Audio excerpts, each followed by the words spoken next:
तो 4 सितंबर को हमारा कक्षा 11वीं का रसायन शास्त्र केमिस्ट्री का त्रैमासिक परीक्षा का पेपर है। और आपको पता है त्रैमासिक परीक्षा के पेपर में जो क्वेश्चन हमारे आते हैं क्वेश्चन बैंक से आते हैं, इसलिए हम केमिस्ट्री का क्वेश्चन बैंक कंप्लीट तैयार कर रहे हैं। तो ये दोस्तों हमारा लास्ट पार्ट 4 रहने वाला है।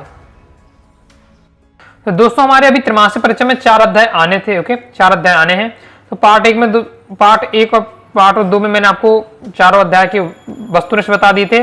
पार्ट 3 में अध्याय 1 और अध्याय 2 के हमने क्वेश्चन आंसर देख लिए हैं। अभी दोस्तों में अध्याय 3 और अध्याय 4 के क्वेश्चन आंसर रह गए हैं, तो इस वीडियो में हम कवर करने वाले हैं। ओके, इससे पहले 3 वीडियो आ चुकी है, तो उन्हें भी आप देख लीजिएगा। तो टोटल 4 वीडियो का देख लेते हैं।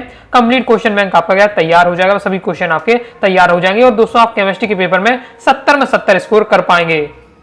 तो अध्याय 3 है तत्वों का वर्गीकरण और गुणधर्मों में आवृत्तता।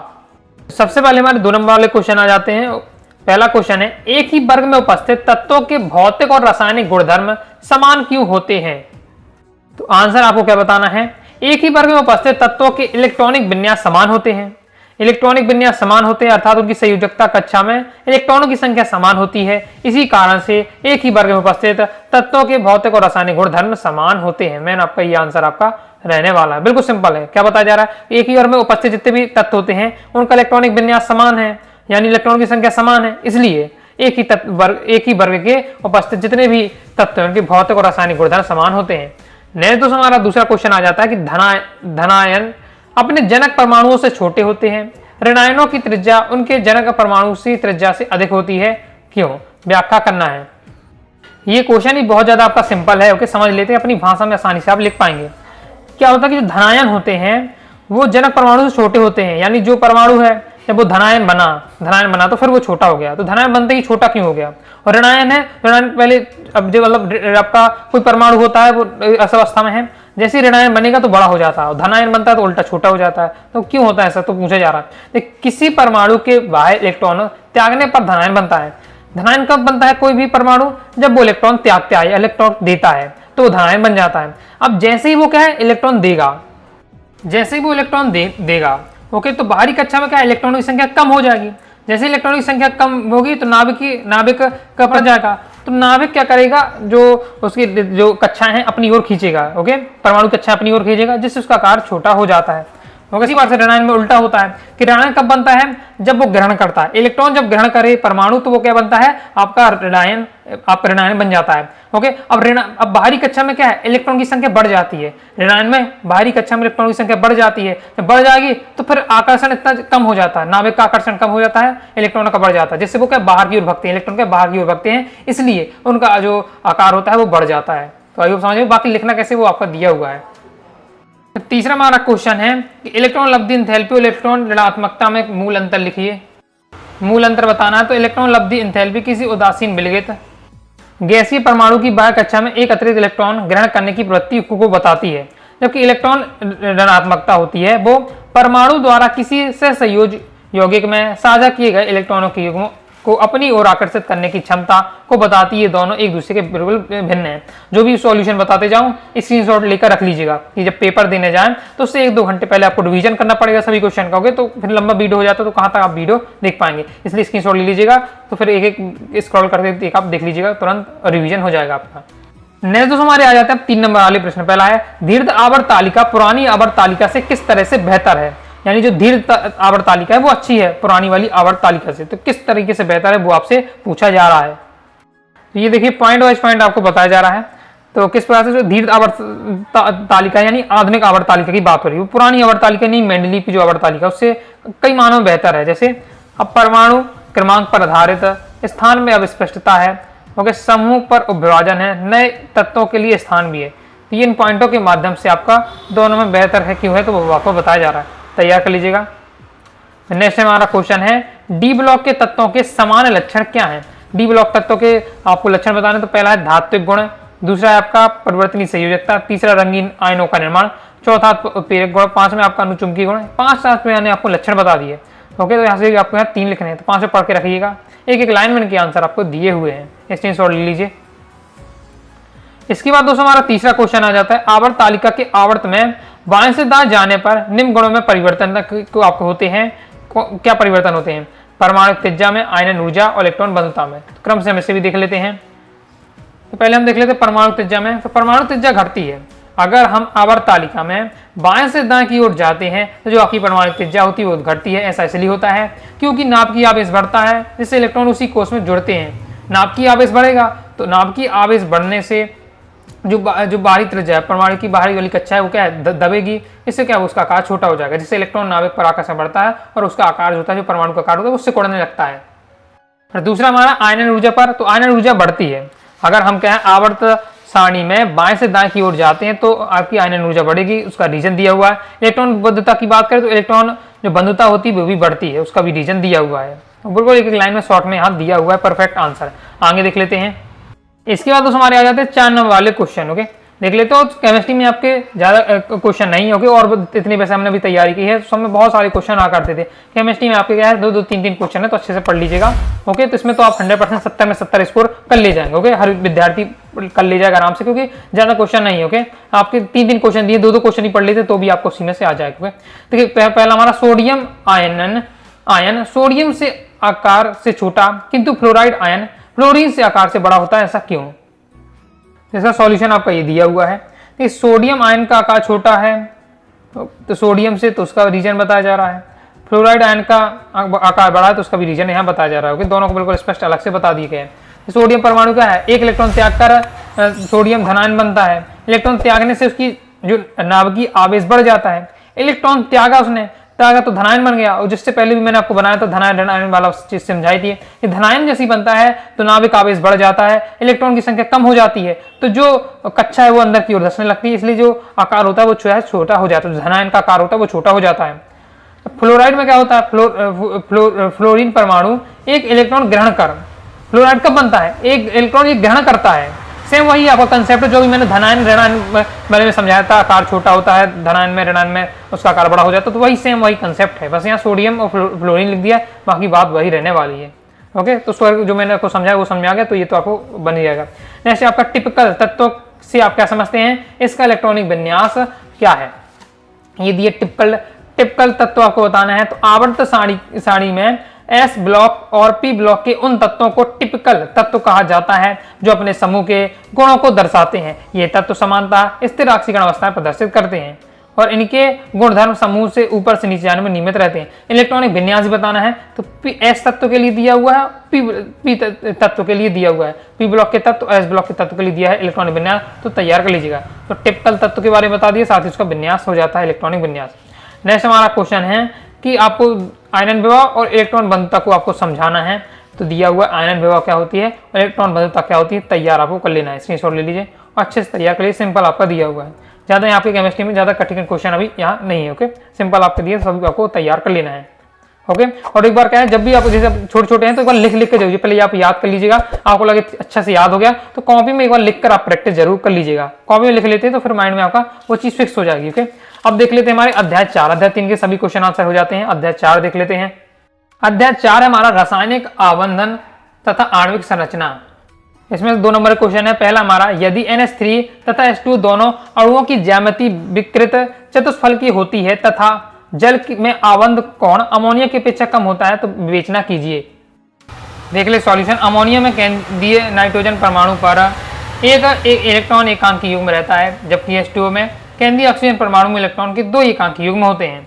यहाँ पूरा जो खेल रहने वाला वो सब एकांकी इलेक्ट्रॉन युग्म के कारण रहने वाला। जो आकृति निर्धारित करती है वो सब एकांकी इलेक्ट्रॉन युग्म के कारण ही हो पाती है। तो H2O के केंद्रीय जो ऑक्सीजन परमाणु है उसमें 2 एकांकी युग्म होते हैं। H2O में एकांकी ऑक्सीजन में 2 एकांकी युग्म उपस्थित होने के कारण आबंध युग्मों पर अधिक प्रतिकर्षण उत्पन्न होता है, जिसके कारण एकांकी युग्म आबंधन प्रतिकर्षण H2O में NH3 की अपेक्षा अधिक होता है। बंध कोण अधिक संकुचित हो जाता है, छोटा हो जाता है, आकर्षण ज्यादा तो संकुचित हो जाएगा। इस कारण जल में आबंध कोण अमोनिया की अपेक्षा क्या हो जाता है, कम हो जाता है। क्योंकि ये बिल्कुल सिंपल रहने वाला है। हम अगर अमोनिया की बात करें, NH3 में क्या है, अमोनिया पर एकांकी इलेक्ट्रॉन होगा, H2O में ऑक्सीजन के ऊपर एकांकी इलेक्ट्रॉन युग्म होगा। नाइट्रोजन में कितना है, केवल एक एकांकी इलेक्ट्रॉन युग्म है। ऑक्सीजन नाइट्रोजन पर 1 है। ओके, और ऑक्सीजन में हम देखें, H2O में ऑक्सीजन है उसमें 2 हैं। तो जिसमें 2 होंगे तो उसमें ज्यादा प्रतिकर्षण होगा, ज्यादा प्रतिकर्षण तो ज्यादा उसका आकार छोटा हो जाएगा। ओके, और जबकि उसमें अमोनियम एक ही है तो उसका आकार छोटा तो होगा लेकिन इतना ज्यादा नहीं होगा। लेकिन अब तुलना करें हम दोनों में तो जल में आपका क्या है, ज्यादा 2 इलेक्ट्रॉन एकांकी इलेक्ट्रॉन युग्म है तो उसमें ज्यादा छोटा हो जाता है। क्लियर है। नेक्स्ट हमारा क्वेश्चन है, आबंध प्रबलता को आबंध कोटि से जोड़कर परिभाषित कीजिए। तो आंसर दोस्तों आपका क्या रहने वाला है कि आबंध प्रबलता को आबंध कोटि के संदर्भ में इस प्रकार परिभाषित कर सकते हैं। आबंध मेन पॉइंट आपका यही है, आबंध कोटि जितनी अधिक होती है आबंध प्रबलता उतनी ही अधिक होती है। आबंध कोटि 2 परमाणुओं के बीच बनने वाले रासायनिक बंधों की संख्या को दर्शाती है। जैसे एक बंध है कि द्विबंध है, त्रिबंध है। एक उच्च आबंध कोटि का अर्थ है परमाणुओं के बीच अधिक इलेक्ट्रॉन घनत्व, जिससे परमाणु परिणाम स्वरूप उन्हें तोड़ने के लिए अधिक ऊर्जा की आवश्यकता होती है। नेक्स्ट है हमारा क्वेश्चन, NH3 तथा NF3 में किस अणु का द्विध्रुव आघूर्ण अधिक है और क्यों? इसका सॉल्यूशन आपका ये रहने वाला है, NH3 और तथा NF3 दोनों अणुओं का आकार पिरामिडी होता है, परंतु NH3 का द्विध्रुव आघूर्ण NF3 की अपेक्षा अधिक होता है।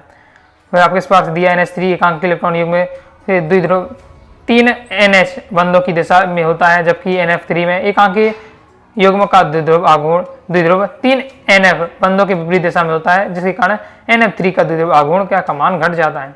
सॉल्यूशन दिया, तैयार कर लीजिएगा। नेक्स्ट आ जाते हैं क्वेश्चन हमारे 3 नंबर वाले। पहला है, इनमें आपको सीधे सीधे क्या है, सिग्मा और पाई जो अणु दिए हैं, सिग्मा और पाई आबंधों की संख्या आपको बतानी है। अब देखिए, अब ये तो 2 नंबर का क्वेश्चन है, केवल आपको क्या है संख्या बस बतानी है, कितने पाई होंगे, कितना सिग्मा बंध होंगे। 3 नंबर में आ रहा तो फिर मैं कहूंगा अगर आप पेपर में आपको लिखना है, अब डायरेक्ट आप बता देंगे तो इसमें इतना सिग्मा इतना पाई है, इसमें इतना, तो एक ही लाइन में आपका आंसर खत्म हो जाएगा। 3 नंबर में लिखना है तो मैं कहूंगा कि जब पेपर में आप करें तो पहले आप उस संरचना बनाइए फिर लिखिए, तो इससे आपको थोड़ा लॉन्ग टाइप भी दिखेगा और आपको लगे कि हाँ आपको वास्तव में नॉलेज उसके बारे में अच्छे से। चलिए जैसे मैं बताता हूँ आपको क्या है, जैसे यहाँ बनाता हूँ C2H2 है आपका, ओके C2H2 है यानी 2 कार्बन, तो हमने ये 2 कार्बन ले लिए हैं और 2 H दे दो, 2 हाइड्रोजन देना है तो 2 हाइड्रोजन इनको दे दिए हमने, 2 हाइड्रोजन दे दिए, एक दे दिया। अब लेकिन हम देखें कि कार्बन की संयोजक 4 होती है, तो 4 करना 1 तो हो गई, तो 3 चाहिए तो 3 हो गई, तो ये संरचना होगी। पहले वाले की संरचना इस टाइप की आपको बना देनी है, होगी आपकी संरचना रहेगी, या ट्रिपल बॉन्ड लगे हुए हैं या सिंगल बॉन्ड लगा है। अब गिन लीजिए पाई बंद और सिग्मा बंद, तो हमने यहाँ देख रहे हैं, पहले हम गिन लेते हैं आपके सिग्मा बंद, 1 सिग्मा 2 सिग्मा 3 सिग्मा, 3 सिग्मा बंद हो जाते हैं। पाई बंद देखें हम तो 1-2 पाइप आपका यहाँ बनने वाला है, तो इसका आपका हो जाएगा, क्या हो जाएगा, पाई बंद की संख्या कितनी हो जाएगी। तो सिग्मा की हम बात करें तो सिग्मा आपके 3 हमें देखने को मिल रहे हैं, पाई हमें देखने को मिल रहा है 2, तो पाई बंद सिग्मा बंद हमारे हो जाते हैं। नेक्स्ट देख लेते हैं C2H4, C2H4 का चलिए संरचना बनाते हैं हम। ये C2 यानी 2 कार्बन है, 2 कार्बन दे दिए हमने। फिर आपका H4 यानी 2 हाइड्रोजन है तो 2 हाइड्रोजन दे दिए, 4 हाइड्रोजन है तो 2 हमने दे दिए। ओके, तो ये हमारी संरचना हो जाती है 1 2 3। अब कार्बन की देखें तो 3 संरचना सही पूर्ण, एक हमने डबल बॉन्ड बना दिया, तो अब इसकी 4 हो गई, तो अब ये हमारी संरचना बन गई दूसरे वाले की C2H4 के, बन गई संरचना। गिन लीजिए पाई बंद और सिग्मा बंद, 1 2 3 4 तो ये सिग्मा, एक और है आपका तो 5, तो 5 हो गए दोस्तों आपके, 5 हो गए, सिग्मा बंदों की संख्या होगी 5 है। पाई बंद गिन लीजिए तो पाई बंद आपका कितना, एक ही है, एक ही दिख रहा पाई बंद है, डबल बॉन्ड यानी पाई बंद होता है, ये होगा, तो ये हो जाएगा। तो पहले वाले में हमारा रहेगा पाई सिग्मा 3 पाई 2, दूसरे वाले में दोस्तों हमारा सिग्मा रहेगा 5 पाई 1 इस बार, और संरचना बना के लिखिएगा क्योंकि 3 नंबर का क्वेश्चन आपका आ रहा है। अब 2 नंबर का हो तो डायरेक्ट भी बता सकते हैं, बाकी सिंपल संरचना दिखाई दी मैंने आपको बनाकर। नेक्स्ट हमारा AlCl3 और FeCl3 में किसमें सहसंयोजी गुण अधिक होता है और क्यों। दूसरे वाले का आंसर किस प्रकार से आपका रहने वाला है, तो आपको बता देना है FeCl3 में Al3 की तुलना में अधिक संयोजी गुण होंगे, क्योंकि Fe3 पॉजिटिव आयन का ध्रुवीकरण शक्ति Al3 पॉजिटिव आयन से अधिक होती है डी इलेक्ट्रॉन की उपस्थिति कारण, यह आपका आंसर हो जाएगा। नेक्स्ट हमारा NaCl विलयन AgNO3 विलयन की साथ सफेद अवशेष देता है किंतु CCl4 नहीं, क्यों ये पूछा जा रहा है। NaCl विलयन AgNO3 विलयन से सफेद अवशेष देता है क्योंकि NaCl एक आयनिक यौगिक है जो विलयन में Cl नेगेटिव आयन प्रदान करता है। Ag पॉजिटिव आयनों के साथ मिलकर AgCl का सफेद अवशेष बनाते हैं। इसके विपरीत CCl4 एक सहसंयोजी यौगिक है जो विलयनों में आयनीकृत नहीं होता है, इसलिए Cl नेगेटिव आयन प्रदान नहीं करता है, जिससे कोई अवशेष नहीं बनता है। क्लियर है। अब नेक्स्ट आ जाते हैं 4 नंबर वाले क्वेश्चन। पहला हमारा ये इंपॉर्टेंट रहेगा, हाई चांस है कि टीचर आपके पेपर में 4 नंबर क्वेश्चन दें। ओके, लॉन्ग रहेगा, थोड़ा आपको डिफिकल्ट लगेगा, लेकिन आपको पढ़ना है। बेस पर आपको सिद्धांत उदाहरण देकर समझाना है। अब पूरा मैं जो आपका वेस्पर थ्योरी है पूरा मैं आपको दिखाते जा रहा हूँ सॉल्यूशन, तो स्क्रीनशॉट लेते जाइएगा। ओके, थोड़ा मैं आपको लॉन्ग में दिखाऊंगा, इससे आपका जो आपके कम इंपॉर्टेंट वाली चीज़ें आपको लगे उसको हटा दीजिए। ओके, मेन पॉइंट आपको तैयार करना है। पहले इसको मैं कहूँगा कि आप समझ लीजिए, यूट्यूब पर डालिएगा वेस्पर थ्योरी। ओके, यूट्यूब पर वीडियो बहुत सारी आपको टीचर मिल जाएंगे जो वेस्पर थ्योरी बताई होगी, तो वेस्पर सिद्धांत पूरा समझ लीजिए, समझ कर फिर आप पढ़ लीजिए, अपने से इसका नोट्स बना लीजिए एक बार। ओके, तो क्योंकि अभी लॉन्ग टाइम में पूरा तरीके से आप रट नहीं सकते कि पूरी तरह से आपको कुछ ज्ञान नहीं है, फिर भी आप लगे हैं रटने में, सब भूल जाएंगे। पहले इसको समझ लीजिएगा यूट्यूब से जाके, क्योंकि बहुत हाई चांस है, मैं बता रहा हूँ, ये आपको वेस्पर थ्योरी आपका 4 नंबर में जरूर पूछा जाएगा, क्योंकि नॉर्मल ही आता है आपका। ओके, अधिकतम ये पेपर में आता ही रहता है। ओके, ये आपके इसके महत्वपूर्ण बिंदु दिए गए हैं वेस्पर सिद्धांत के, इसके आगे दिए हुए हैं पॉइंट वाइज पॉइंट यहाँ दिया है, 10-12 पॉइंटों के माध्यम से पूरा वेस्पर सिद्धांत यहाँ समझाया जा रहा है, आप देख सकते हैं। बाकी दूसरों से थोड़ा अपने हिसाब से आपको तैयार कर लीजिएगा पहले, लेकिन इस टॉपिक को अच्छे समझ लीजिएगा और फिर आपको तैयार कर लेना है, ये कंप्लीट हो जाता है। नेक्स्ट क्वेश्चन है आयनित बंध क्या है, इसके बनने के लिए अनुकूल परिस्थितियां समझाइए। आयनित बंध क्या है, इससे बनने की अनुकूल परिस्थितियां, पहले तो आप आयनित बंध ही समझ लीजिए क्या होता है।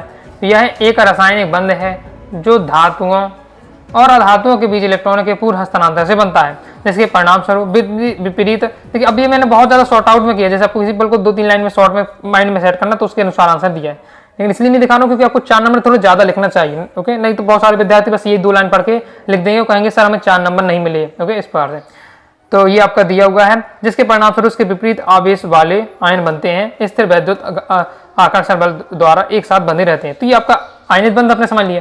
अनुकूल परिस्थितियां शॉर्ट में याद करना, तो ये पढ़ लीजिए, एक परमाणु निम्न ऊर्जायन बड़ा होना चाहिए धातु, दूसरे परमाणु की उच्च इलेक्ट्रॉन बंधुता होनी चाहिए अधातु, बने हुए आयनित यौगिक की उच्च जालक ऊर्जा। तो ये उसकी अनुकूल परिस्थितियां हैं, लेकिन थोड़ा उसको लॉन्ग में लिखना है, तो ये उसकी अनुकूल परिस्थितियां आपको इस तरीके से आपको बताना है। आयनित बंध मैंने वहां से आपको दिखा दी, परिस्थितियां आपको इस प्रकार से पॉइंट वाइज पॉइंट लिखना है, ये आपका दिया हुआ। ओके, थोड़ा लॉन्ग टाइम में आपको लिखना है, तो इस टाइप का आपको लिखना है। नेक्स्ट और लास्ट हमारा क्वेश्चन है जालक ऊर्जा क्या है, यह किन कारकों पर निर्भर करती है, आयनित यौगिकों के स्थायित्व को यह कैसे समझाती है। तो ये दोस्तों आपको बताएगा जालक ऊर्जा के बारे में। तो जालक ऊर्जा के बारे में ये आपका दिया हुआ है, तो इसे तैयार कर लेना है। इसके आगे दोस्तों आपका ये दिया हुआ है जालक ऊर्जा के बारे में। इसके साथ ही दोस्तों आपको बताना है कि जो जालक ऊर्जा का मान किस में निर्भर करता है, तो 2 कारकों पर मैन आपका निर्भर करता है, आयनों का आकार, आयनों की उपस्थित आवेश, इन 2 कारकों पर निर्भर करता है। तो वो भी यहाँ बता दिए गए, तो यहाँ तक आपका दिया हुआ सॉल्यूशन। ओके, तो कंप्लीट हो जाता है। तो इस प्रकार से दोस्तों आपके 4 अध्याय के हमारे क्वेश्चन आंसर कंप्लीट हो जाते हैं। ओके, तो इस प्रकार से हमने क्या है कंप्लीट क्वेश्चन बैंक का सॉल्यूशन देख लिया है।